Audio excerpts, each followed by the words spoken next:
নমস্কার বন্ধুরা, আজকে আমি ফুলকপির ডাঁটা চচ্চড়ি আপনাদের সাথে শেয়ার করব।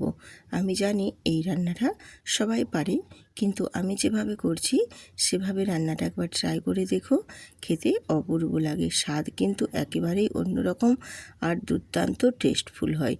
তো রেসিপিটা বানানোর জন্য আমি এখানে সবজিগুলো দেখো সমস্ত বেশ কেটে ধুয়ে পরিষ্কার করে নিয়েছি। সিম, বেগুন আর দিয়েছি এখানে আলু, আর আছে কুঁদরি, যার যেরকম সবজি পছন্দ সেই মতো সবাই কেটে আমি ধুয়ে পরিষ্কার করে নিয়েছি। করিয়ে এবারে এটা জলটা একটা ঝুড়িতে ঝরিয়ে নিয়েছি। এরপর আমি একটা কড়াই বসিয়ে দিয়েছি। গ্যাসটা অন করে দিয়ে আমি এখানে সর্ষের তেল দিয়ে 5 ফোড়ন আর শুকনো লঙ্কা দিয়ে দিয়েছি। তেলটা গরম করে নিয়ে এবার ফোড়নটা ভাজা ভাজা হয়ে আসলে দিয়ে দেবো পেঁয়াজের কুচো। তো আমি এখানে রান্না করছি সর্ষের তেলে। এই রান্নাটা সর্ষের তেলে করতেই হবে। সর্ষের তেলে রান্নাটা করলে কিন্তু এর স্বাদটা আরও বেশ ভালো লাগবে। দিয়ে পেঁয়াজটা একটু নাড়াচাড়া করে হালকা ব্রাউন কালার করে ভেজে নেব। আমি রূপা ব্লগস উইথ রূপা চ্যানেলে আপনাদের সবাইকে স্বাগত জানাই। ভিডিওটি দেখার শুরুতেই ভিডিওটিতে একটি লাইক দিয়ে ভিডিওটি দেখার অনুরোধ রইল। তো দেখো পেঁয়াজটা হালকা ব্রাউন কালার করে ভেজে নিয়েছি, খুব বেশি লালচে করে ভাজবো না। এবারে আমি ওর মধ্যে সমস্ত সবজিগুলো দিয়ে দেবো। আমি যে সমস্ত সবজিগুলো কেটে জল ঝরিয়ে নিয়েছিলাম সেই সবজিগুলো দিয়ে দিলাম, আর দিয়ে দিলাম এখানে স্বাদ মতো নুন। দিয়ে সবজিগুলো আমি এখানে কষিয়ে নেব। পেঁয়াজটা আমি এখানে হালকা করে ভেজেছি ব্রাউন কালার করে, কেন? কারণ সবজির সাথে কষতে কষতে পেঁয়াজটা আরও অনেকটা বেশ ভালোভাবে তো ভাজা হয়ে যাবে। তার জন্যই আমি এখানে পেঁয়াজটা হাফ ভাজা ব্রাউন কালার করে করে নিয়ে তারপর সবজিগুলো দিয়েছি। আর এখানে সবজিগুলোর মধ্যে নুন দিয়ে দিয়েছি।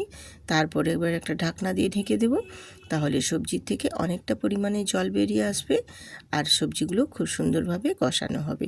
আর সবজিটা কিন্তু খুব ভালো মতো নেড়ে চেড়ে কষিয়ে নিতে হবে। সবজিগুলো যত ভালোভাবে কষানো হবে এই তরকারির টেস্টটা ততটাই সুন্দর হবে। কপি ডাঁটাগুলো আর সমস্ত সবজিগুলো বেশ সুন্দর করে কষিয়ে নিতে হবে। কষিয়ে নিলেই কিন্তু এই রেসিপির টেস্ট কিন্তু ততটাই বাড়বে।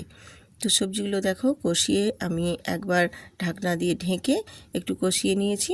এবারে আমি এখানে মশলাটা অ্যাড করব। মশলা বলতে এখানে কিছুই নয়, জাস্ট আমি এখানে ইমামি মান্ত্রার সর্ষে পোস্ত পাউডার দিয়েছি, আর দিয়েছি হলুদের গুঁড়ো আর কাশ্মীরি লঙ্কার গুঁড়ো দিয়ে আমি একটু জল দিয়ে গুলে নিয়েছিলাম, আগে কিছুক্ষণ আগে ভিজিয়ে রেখেছিলাম, সেইটাই আমি এখানে দিয়ে দিলাম। দিয়ে একটু নাড়াচাড়া করে আমি আবারও বেশ ভালো মতো কষিয়ে নেব। তো মশলা থেকে এখানে সবজির থেকে অনেকটা জল বেরিয়েছে, আবারও আমি ঢেকে ঢেকে সবজিটা বেশ সুন্দর করে কষিয়ে নেব। আর একটু ঢেকে ঢেকে কষিয়ে নিলে কী হবে বলো তো, সবজিগুলো কিন্তু মোটামুটি 50% এই কষানোতেই সেদ্ধ হয়ে যাবে। বাকিটা আর একটু অল্প জল দিয়ে বাকিটা সেদ্ধ করে নেব। তো সেই জন্য একটু ঢেকে ঢেকে সবজিটা কষিয়ে নিলে কি হয়, সবজিটা সেদ্ধ হয়ে যাবে আর কষানোটা এত সুন্দর হবে, খেতে কিন্তু ভীষণ ভালো লাগবে। এবার আমি অল্প এখানে জল দিয়ে দেবো। আমি যে বাটিটায় মশলাটা রেডি করেছিলাম সেই বাটিরই এখানে 2 বাটি জল দিয়ে দিলাম। 2 বাটিকেও একটু কম দিয়েছি জল, তোমরা পরিমাণ মতো দেখে দিও। দিয়ে এবার একটা ঢাকনা দিয়ে ঢেকে কিছুক্ষণ ফুটিয়ে নেব। তো দেখো কিছুক্ষণ ফুটিয়ে নিয়েছি, মোটামুটি অনেকটা জলের পরিমাণ কমে গেছে আর সবজিগুলোও বেশ সুন্দরভাবে সেদ্ধ হয়ে গেছে। তোমাদের দেখিয়ে দিচ্ছি, দেখো আলুটাও বেশ সুন্দরভাবে সেদ্ধ হয়ে গেছে। তো এই পর্যায়ে আমি আবারও আরেকটু ঢাকা দিয়ে দেবো, কারণ এখানে জলটা অনেকটাই আছে।